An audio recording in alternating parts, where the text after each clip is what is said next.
മൊത്തത്തിലൊരു പുലിവാരി പിടിച്ച കളിയായിപ്പോയി. പിടിവിട്ട പുലി പിടിച്ച് വിഴുങ്ങുന്ന അവസ്ഥയായിപ്പോ. എന്തോന്ന് വിഴുങ്ങല്? മൈനെ കൊണ്ടു കൊടുക്കാന്നേറ്റത് ശരി, അതിന് നമ്മൾ ശ്രമിക്കാഞ്ഞിട്ടൊന്നല്ലോ. കൊണ്ട് ചെന്ന് കൈവിളയിലാക്കി കൊടുത്തതാ. അതിന് ഞാനെടുത്ത റിസ്ക് ചെറുതൊന്നല്ലോ.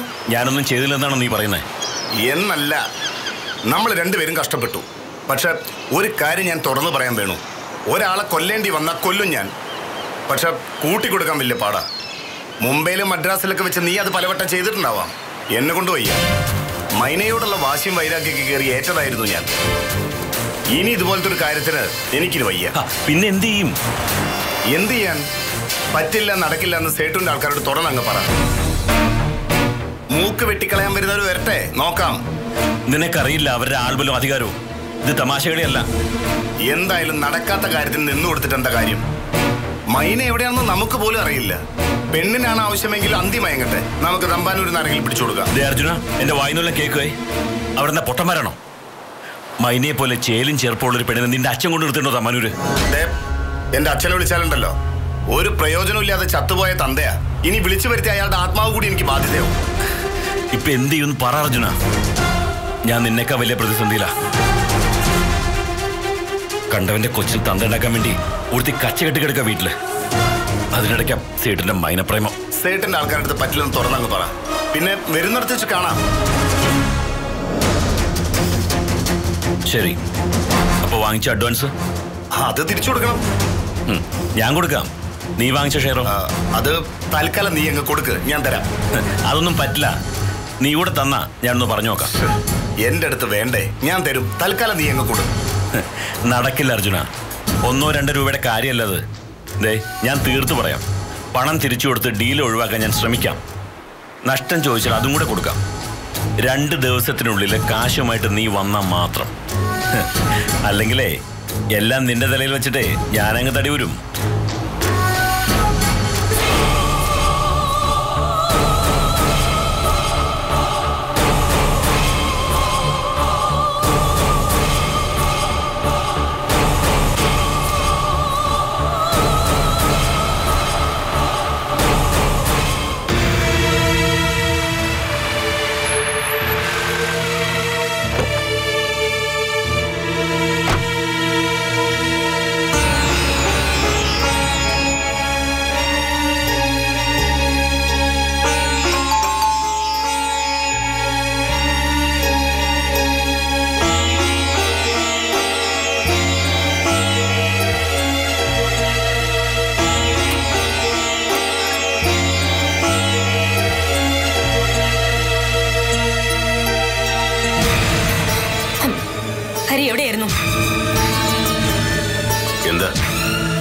എവിടെയായിരുന്നു പറ?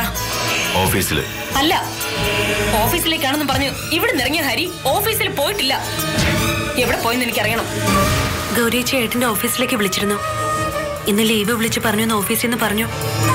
എന്നോട് കള്ളം പറഞ്ഞു ഹരി പോയത് എങ്ങോട്ടാ? ലോനപ്പൻ ഫോൺ വിളിച്ച് പറഞ്ഞപ്പോ ഓടിച്ചെല്ലാം മാത്രം എന്ത് കാര്യം ഉണ്ടായത്?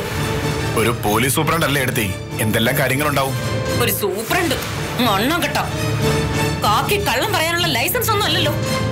എനിക്കറിയണം എന്നെ അറിയിക്കാതെ എന്തൊക്കെ സംഭവിക്കുന്നുണ്ട് ഹരിയുടെ ജീവിതത്തിലെന്ന്.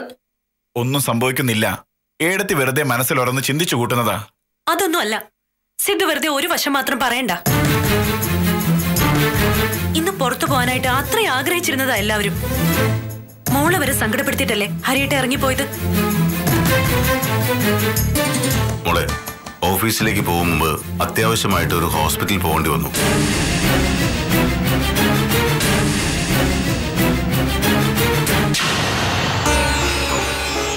ഏട്ടന് വളരെ വേണ്ടപ്പെട്ട ഒരാള് പെട്ടെന്ന് തലയിറങ്ങി വീണു. അതറിഞ്ഞപ്പോ ലീവ് വിളിച്ച് പറഞ്ഞിട്ട് ഏട്ടൻ അങ്ങോട്ട് പോയി. അതുകൊണ്ടായത്. അല്ല, കല്ല് വെച്ച നുണയായത്. അത്രയ്ക്ക് വേണ്ടപ്പെട്ട ആരാ ഹരിക്ക്? എന്നെക്കാളും മോളെക്കാളും ഇവരെക്കാളും ഒക്കെ വേണ്ടപ്പെട്ട ആരാ ഹരിക്കുള്ളത്? പറ, ഞാനും കൂടി അറിയട്ടെ. നിക്ക്, എന്റെ ചോദ്യത്തിന് ഉത്തരം പറഞ്ഞേ തീരൂ. ഒരല്പം സ്വസ്ഥമായിട്ടിരുന്ന് ചോദിച്ചാ പോരെ ഇതൊക്കെ? എന്തായാലും സത്യം അറിയണ്ടേ സിദ്ധു? എന്തിന്? ഇതെന്താ വിചാരണ കോടതിയോ? അതെ, എന്റെ മനസ്സിന്റെ കോടതിയായത്. ഇവിടെ എനിക്ക് സത്യം അറിഞ്ഞേ പറ്റൂ. എന്നോട് കള്ളം പറഞ്ഞു പോവാൻ മാത്രം എന്ത് ബന്ധം ഹരിക്ക് പുറത്തുള്ളത്? നീ കൈവിട്. വിടില്ല. എനിക്കറിയണം, രഹസ്യങ്ങളുണ്ടെങ്കിലും രഹസ്യക്കാരി ഉണ്ടെങ്കിലും. ഉണ്ട്, രഹസ്യക്കാരിയും അവളുമായിട്ട് രഹസ്യങ്ങളുണ്ട്. പറയാൻ എനിക്ക് മനസ്സില്ല. നിനക്ക് എന്ത് ചെയ്യാൻ പറ്റും എന്നെ?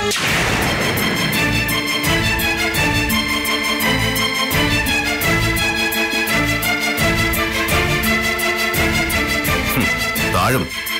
കുടുംബത്തിന് വേണ്ടി എത്ര വേണമെങ്കിലും താഴും ഞാൻ. പക്ഷെ തരം താഴ്ത്താൻ വന്നാണല്ലോ. തരം താഴ്ത്തിയതല്ലോ, കാര്യം പറഞ്ഞതല്ലേ. നിനക്കെന്തെങ്കിലും കാര്യം പറയാൻ അനിയത്തിയുടെ ആവശ്യം വരുമ്പോൾ ഞാൻ വിളിക്കാം.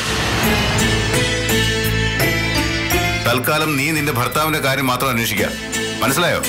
മനസ്സിലായിട്ടുണ്ടാവില്ല. ഞാൻ മനസ്സിലാക്കിച്ചു കൊടുത്തോളാം. മാനസവാ, നമുക്ക് നമ്മുടെ കുടുംബകാര്യം മാത്രം നോക്കിയാൽ മതി. കാരണവന്മാര് പറയും വളയ്ക്കാവുള്ളൂ മക്കളെ, ഒടിക്കരുതെന്ന്. ഭർത്താവിനോട് ചോദിക്കുന്നതിനും പറയുന്നതിനും ഒരു പരിധിയുണ്ട്, ഒരു രീതിയുണ്ട്. അത് വിട്ട് സംസാരിക്കുന്ന ഭാര്യ മുട്ടോളം ചാടുന്ന കൊഞ്ചിനെ പോലെയാ. അതുവരെ ക്ഷമിക്കും, അത് കഴിഞ്ഞാൽ പിന്നെ ചട്ടിയില്ല. കേൾക്കാനും പറയാനും എനിക്കൊരു മനസ്സുള്ളത് കൊണ്ടാ നിനക്കെന്നെ ചോദ്യം ചെയ്യാൻ പറ്റുന്നത്. എന്നെ വിളിക്കുന്നതിന് എനിക്കൊരു സെൽഫോൺ ഉണ്ട്.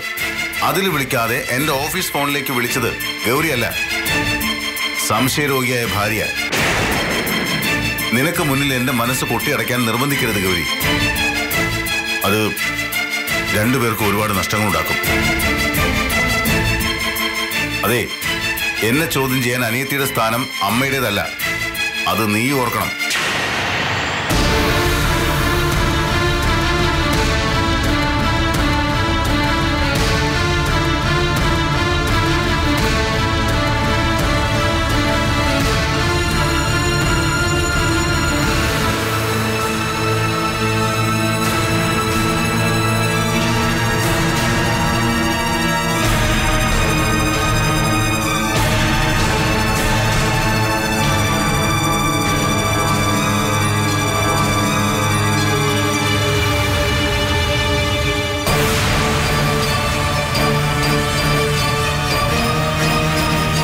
സിദ്ധു വെറുതെ ഏട്ടന്റെ സൈഡ് പിടിച്ച് സംസാരിക്കരുതായിരുന്നു. എനിക്കിഷ്ടമായില്ല. മറ്റൊരാളുടെ ഇഷ്ടം നോക്കിയല്ലോ നമ്മൾ അഭിപ്രായം പറയേണ്ടത്. മറ്റൊരാളോ? ഭാര്യ മറ്റൊരാളാണോ? അല്ല, പക്ഷേ ഭാര്യയും ഭർത്താവും ഓരോ വ്യക്തികളാ. അവർ പ്രത്യേകം വ്യക്തിത്വമുള്ളവരാ. അഭിപ്രായ സ്വാതന്ത്ര്യം പണയം വെച്ചാ അടിമയായി പോവും. നീ എന്റെയോ ഞാൻ നിന്റെയോ അടിമയല്ല. That's philosophy. അതെനിക്കും കുറച്ചൊക്കെ മനസ്സിലാവും. മനസ്സിലാവാത്തത് സിദ്ധുവിന്റെ ഈ ആറ്റിറ്റ്യൂഡാ. ഇപ്പൊ മനസ്സിലാവാത്തത് എനിക്കാ. തെറ്റായ ഒരു കാര്യത്തെ ന്യായീകരിക്കരുത് സിദ്ധു. ഹരിയേട്ടൻ പറയുന്നതും പ്രവർത്തിക്കുന്നതും ഒന്നും ശരിയല്ല. പക്ഷേ ഹരിയേട്ടന് സപ്പോർട്ടായിട്ടാ സിദ്ധു സംസാരിക്കുന്നത്. പിന്നെന്താ, ഒരാളെല്ലാവരും ചേർന്ന് ഒറ്റപ്പെടുത്തണമായിരുന്നോ? എന്ന് ഞാൻ പറഞ്ഞില്ല. പക്ഷേ ഒരിക്കലും തെറ്റുകൾക്ക് കൂട്ടു നിൽക്കരുത്. നീ എന്താ ഏട്ടനെന്തോ ക്രിമിനൽ കുറ്റം ചെയ്ത പോലെ സംസാരിക്കുന്നത്? ഓഫീസിലേക്ക് അത്യാവശ്യമായിട്ട് പോകേണ്ടതായിരുന്നു. അപ്പോഴാ ഒരു ഫ്രണ്ട് ഹോസ്പിറ്റലാണെന്ന് അറിയുന്നത്. അപ്പൊ അങ്ങോട്ടൊന്ന് പോയി. അതിലിത്ര പൊറുക്കാൻ പറ്റാത്ത തെറ്റെന്താ ഉള്ളത്? ആ പറഞ്ഞത് മുഴുവൻ വിശ്വസിക്കാൻ എനിക്ക് തോന്നുന്നില്ല. ഏട്ടന്റെ മുഖത്ത് തന്നെയുണ്ട് കള്ളത്തരം. നീ ഇപ്പൊ എല്ലാരും സംശയത്തോടെയാണോ നോക്കുന്നത്? സംശയിച്ചു പോകുന്നതാ സിദ്ധു. ഹരിയേട്ടൻ ഇങ്ങനെയൊന്നും ആയിരുന്നില്ല. കുടുംബമായിരുന്നു ഹരിയേട്ടനെല്ലാം. ഈ മനുഷ്യന് എങ്ങനെ IPS കിട്ടിയെന്ന് ചോദിച്ച് ഗൗരിയേച്ചി കളിയാക്കുമായിരുന്നു. ഹരിയേട്ടൻ ഒന്നും മറച്ചു വെക്കുമായിരുന്നില്ല. അല്ലെങ്കിൽ ഈ വീട്ടിൽ വീട്ടിൽ ആർക്കും ഒന്നും പരസ്പരം മറച്ചു വെക്കാൻ ഉണ്ടായിരുന്നില്ല. മൈനയാ ആ ആത്മാർത്ഥത ഇല്ലാതാക്കിയത്. അവളാ ഈ വീട്ടിൽ ആദ്യം തെറ്റുകൾ മറച്ചു വെച്ചത്. അല്ല, മാനസയാ. മാനസ ഒളിപ്പിച്ച തെറ്റ് അത് ഞാനായിരുന്നു. സമ്മതിച്ചു. പക്ഷേ അതൊരാളെ രക്ഷിക്കില്ലായിരുന്നു. മാത്രല്ല മൈനയോട് ഞാനെല്ലാം പറയുകയും ചെയ്തിരുന്നു. ആത്മാർത്ഥത കൊണ്ട് പറഞ്ഞതല്ല, പറയേണ്ടി വന്നതാ. അപ്പോ ഞാൻ ചെയ്തൊരു വലിയ തെറ്റാണെന്നാണോ? എന്നെ കുറ്റപ്പെടുത്തുകയാണോ സിധു? അല്ല മാനസേ, കുറ്റപ്പെടുത്തിയതല്ല. അന്ന് നീ ചെയ്തത് മനുഷ്യത്വ. ഒരുപക്ഷെ നീ ജീവിതത്തിൽ ചെയ്ത ഏറ്റവും വലിയ ശരി അത് തന്നെയായിരിക്കും. ഞാൻ പറഞ്ഞു വന്ന അതല്ല. ഒരാൾ ശരിയെന്ന് വിചാരിച്ച് ചെയ്യുന്ന ഒരു കാര്യം മറ്റൊരാളുടെ കാഴ്ചപ്പാടിൽ തെറ്റായിരിക്കും. തെറ്റും ശരിയും ഓരോരുത്തരുടെയും മനസ്സും സാഹചര്യം പോലെ ഇരിക്കും. ഹരിയേട്ടന് പറയാം ഹരിയേട്ടന്റെ ന്യായീകരണങ്ങൾ ഉണ്ടാവും. ഗൗരിയച്ചിക്ക് പറയാം ഗൗരിയച്ചിയുടേത്. അതിൽ ഏതാണ് തെറ്റ് ഏതാണ് ശരിയെന്ന് പറയാൻ എനിക്ക് പറ്റില്ല. ഇവിടെ ആരും തെറ്റുകാരായിട്ട് എനിക്ക് തോന്നിയില്ല.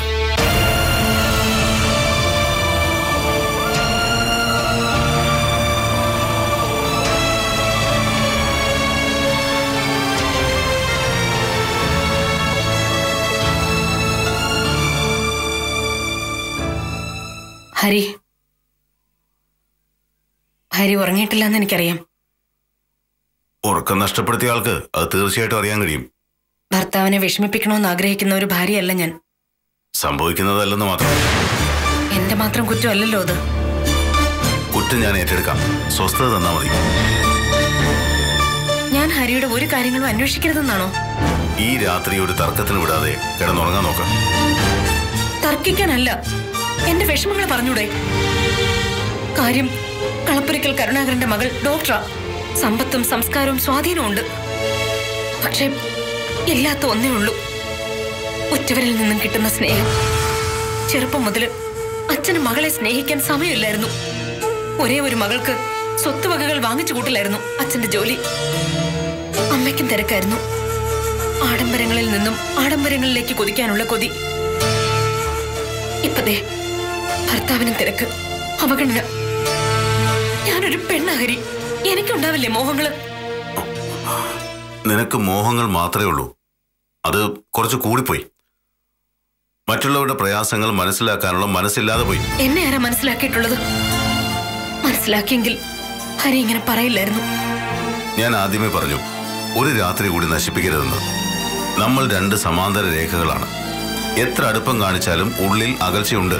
ഇല്ല ഹരി, അതൊക്കെ ഹരിക്ക് വെറുതെ തോന്നുന്നതാ. അല്ല, എന്ന് ഞാൻ പറയുന്നതിനെയും പ്രവർത്തിക്കുന്നതിനെയും ഗൗരി സംശയത്തോടെ നോക്കി കണ്ടു തുടങ്ങിയോ അന്നു മുതൽ സമാന്തരമായി വരച്ചിട്ട രണ്ട് രേഖകളാണ് നമ്മൾ. കൂട്ടിമുട്ടില്ല, കൂട്ടി യോജിക്കില്ല. ഉറങ്ങാൻ ശ്രമിക്കാം, ഉറക്കം വരുന്നില്ലെങ്കിലും.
ഹരിനാരായണ സ്വാമി വേണുഗോപൻ അല്ലേ? അതെ, എന്നെ അറിയോ? അറിയാത്ത ആരെയും ഇത്ര ധൈര്യത്തിൽ അകത്ത് കയറ്റില്ല. സ്വാമിയുടെ ലാപ്പിലുണ്ട് വേണുഗോപന്റെ ഫോട്ടോയും ഡീറ്റെയിൽസും.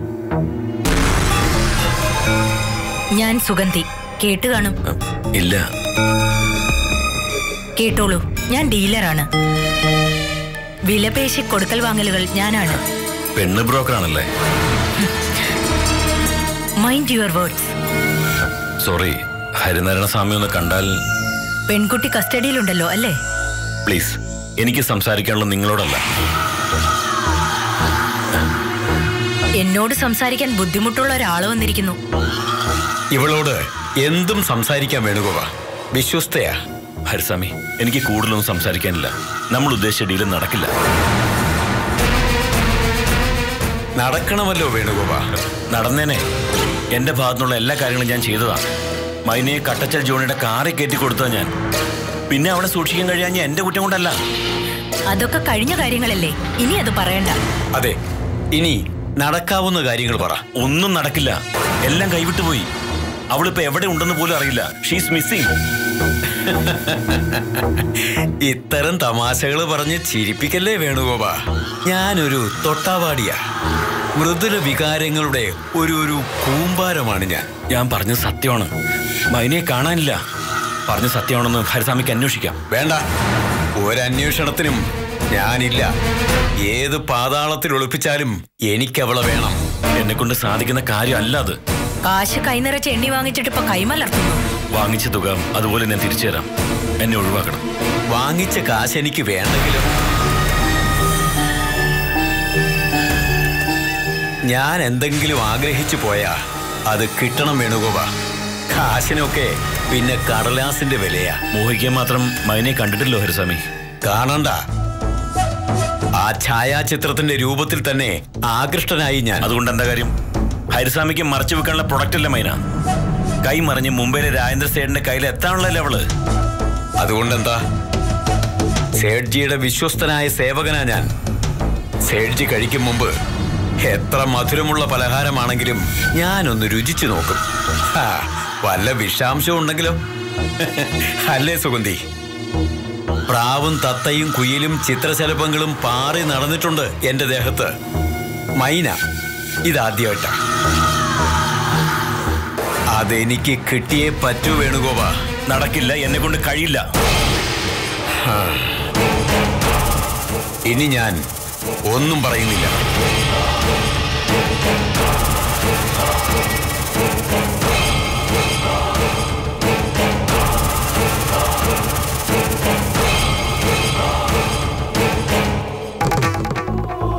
പറയുന്നില്ല എന്ന് പറഞ്ഞതിന്റെ അർത്ഥം മനസ്സിലായോ വേണുഗോപന്? ഇനി പ്രവൃത്തിയേ ഉള്ളൂ.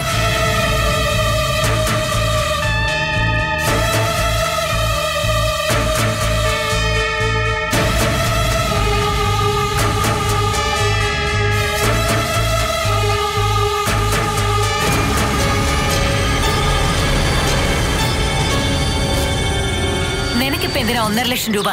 ഇതുവരെ നശിപ്പിച്ചൊന്നും പോരെ? ഇതല്ല, തിരിച്ചു തരും ഞാൻ.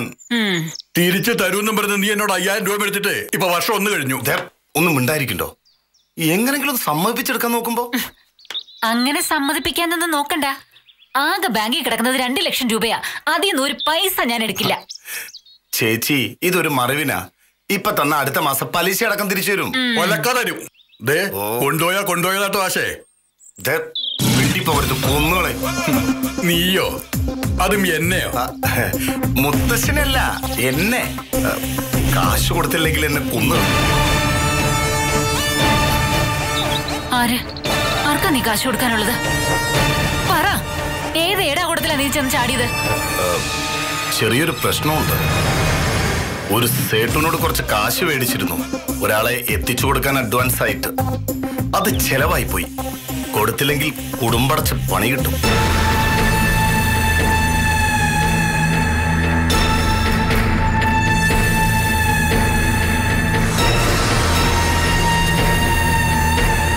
നീ എന്റെ മുഖത്തൊന്ന് നോക്കി. ആരെയാ നീ എത്തിച്ചു കൊടുക്കാന്ന് പറഞ്ഞത്? അതൊരാളെ ചേച്ചി അറിയില്ല. മൈനെ കാണാതായതും ഇതുമായിട്ട് എന്തെങ്കിലും ബന്ധമുണ്ടോ?